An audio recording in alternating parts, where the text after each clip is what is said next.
मंडळी नमस्कार. अमर भोसले ऑफिशियल या युट्यूब चॅनलमध्ये मी अमर भोसले आपणा सर्वांचं स्वागत करीत आहे. मंडळी आपण रोज वृत्तपत्र वाचत असतो. त्यामध्ये एक बातमी जी गेले काही महिने सातत्याने येते आणि जेव्हा आपण सर्वजण ती वाचतो तेव्हा आपणास एक हळहळ वाटते आणि आपण हातबल आहोत असं वाटतं. आपण काहीच करू शकत नाही असं वाटतं. आपण शुभेच्छा देऊ शकतो फक्त आणि फक्त प्रार्थना करू शकतो. खरंच कोणती बातमी आहे बरं ती? ती बातमी आहे सुनीता विल्यम आणि बुच विल्मोर यांच्या संदर्भात. आपणा सर्वांना माहित आहे की हे दोघं जण अंतरिक्ष यात्री आहेत आणि ते अवकाशामध्ये गेलेले आहेत. ते जेव्हा अवकाशामध्ये गेले तेव्हा ते फक्त 8 दिवसांसाठी गेलेले होते आणि 8 दिवसांनी ते परत येणार होते. म्हणजे असंच तो त्यांचा सगळा प्लॅन होता. पण नंतर झालेल्या जे काही तिथे बदल घडले, यानामध्ये थोडासा प्रॉब्लेम निर्माण झाला आणि मग त्यांचं येणं हे लांबत आणि आता ते इतकं लांबलंय की आता जवळजवळ 90 दिवस होऊन गेले आणि 90 दिवस ते अवकाशामध्ये अडकलेले आहेत. आपण जर साधं रेल्वे स्टेशन किंवा विमानतळावर अडकलो कोणत्याही कारणाने ते कारण असेल बाहेर पूर आलेला आहे, बाहेर पाऊस पडतोय किंवा काही कारणास्तव आपली विमानं किंवा रेल्वे उशिराने धावत आहेत. किती चिडचिड होते ना. आपण किती अस्वस्थ होतो. काय होत असेल या दोघांचं? कधी विचार केला का? त्यांच्या मनात काय चाललं असेल? कारण परतण्याची आशा आहे का? तर ती आशाच आहे. बरोबर? त्याच्यामध्ये असं काही शाश्वती नाहीये की खरंच आपण परत जाऊ. म्हणजे एका साईडला आपण पुन्हा पृथ्वीवर जाऊ की नाही हे भय, दुसऱ्या बाजूला सन्नाटा.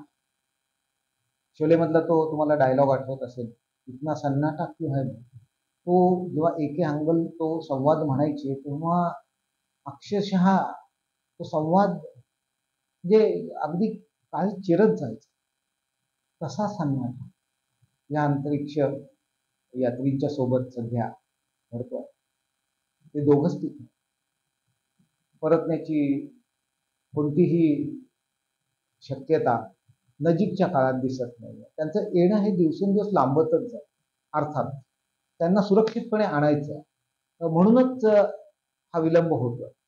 पण तो विलंब किती जीव घेणा आहे. त्यांना काय वाटत असेल? तिथे रोज 16 वेळा सूर्योदय आणि 16 वेळा सूर्यास्त होतो. हे 32 वेळा एका दिवसामध्ये अवकाशात ते अनुभव घेतात या गोष्टींचा. किती भयानक परिस्थिती आहे. या सगळ्याचा परिणाम त्यांच्या शरीरावर सुद्धा व्हायला लागलेला आहे. त्यांची हाडं ठिसूळ होणं, त्यांची पचन क्रियेमध्ये काही त्रुटी किंवा काही प्रॉब्लेम्स निर्माण होणं किंवा त्यांना दृष्टीदोष ज्याला आपण म्हणतो ते होणं. म्हणजे हे जर आपण ऐकलं ना तर इथे पृथ्वीवर आपल्या अंगावर काटा येतो. कसे राहत असतील? कोणती शक्ती आहे त्यांच्याकडे? विल पॉवर, मानसिक बळ, दुसरं काहीच नाही. त्या मानसिक बळावर ते तग धरून आहेत असंच म्हणावं लागेल. पूर्णपणे एकाकी, भविष्याची कोणतीही गॅरंटी म्हणजे जगण्याची सुद्धा 100% देता येत नाही अशी परिस्थिती. आणि त्यामध्ये ते दोघं एकटेच. पुन्हा तुम्हीच बघा, सुरुवातीला 8 दिवसातच परत यायचं या मानसिकतेतून ते गेलेले आहेत आणि आज इतका वेळ झाला, इतके दिवस झाले, 3 महिन्याहून अधिक काळ आता लोटलेला आहे आणि आज काय त्यांची मानसिक स्थिती असेल? खंबीर मन म्हणजे काय होत मंडळी? हेच ते. इथे आपण एकाकी लोक बघतो. सर्व जगामध्ये, सर्व देशांमध्ये एकाकी लोक आहेत. तर चायनामध्ये ती संख्या तर खूप आहे. म्हणजे जवळजवळ 40 कोटी त्यांच्या ऑफिशियल आकडेवारीनुसार 40 कोटीच्या वर लोक एकाकी आहेत आणि ते एकाकी पण त्यांना सहन होत नाही. कारण बोलायला कुणी नाहीये.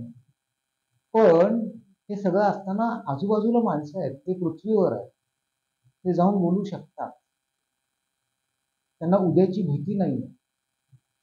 पण ह्या दोघांच्या बाबतीत सुनीता विल्यम आणि बुच विल्मोर ह्या दोघांचा जेव्हा मी विचार करतो ना, तर मला खरंच अंगावर काटा येतोय. मला कळत नाही नेमकं काय कशी घडली ती माणसं, काय त्यांची ती विल पॉवर असेल. म्हणजे इथं जे लोक स्वतःला एकटे समजतात ना, त्यांनी खरंच एक धडा घेण्यासारखा आहे. कुणाकडून घ्यायचा धडा? अशाच लोकांकडून धडा घेतला पाहिजे. अतिशय प्रतिकूल परिस्थितीमध्ये ते आज त्या ठिकाणी राहतात. अहो सोपं आहे का? अवकाशात राहणं सोपं आहे का? अजिबात नाही. किती कठीण आहे ते सगळं. पण ते दोघ जण तिथे आहेत. अर्थात नासातूनही प्रयत्न चालू आहे त्यांना सुखरूप आणण्याचे. पण हे सगळं होत असताना काही असलं तरी त्यांना तिथलं एकाकीपण हे भोगावंच लागत आहे. ते फेस करावंच लागत आहे. त्यामुळे ते एकाकीपण ज्या मानसिक बळावर ती लोक फेस करतात, ते हॅट्स ऑफ, शब्दच नाही, निशब्द व्हायला होतं. काय काय बोलणार. त्यामुळे मी सुरुवातीलाच म्हटलं आपण प्रार्थना करतो, आपण प्रार्थना करू शकतो, आपण शुभेच्छा देऊ शकतो, पण ते जे राहिलेत ना तिथे त्यांच्यासाठी ते त्या दोघांची कमालच आहे. अर्थात सर्व जगाची इच्छा ती आहे की ते सुखरूप परत यावे. अर्थात ते येतील सुद्धा.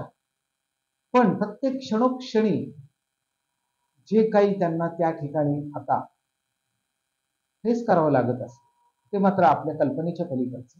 आधीच अतिशय कठीण काळ असतो तिथं राहणं, हे आपणास माहित आहे. आणि तो अनुभवताना दिवस लांबणं, उद्याची काही शाश्वती नसते. याच्यासाठी फक्त खंबीर मन पाहिजे, विल पॉवर पाहिजे, एक विजिगीषू वृत्ती पाहिजे. खरंच विजिगीषू वृत्तीचं हे एक उत्तम असं उदाहरण आहे. याच्यासारखं उदाहरण मला नाही वाटत दुसरं सापडेल. खरंच त्यांच्या दोघांच्या या विजिगीषू वृत्तीला सलाम करतो आणि ते लवकर यावेत अशी प्रार्थना करतो आणि आज इथेच थांबतो. धन्यवाद.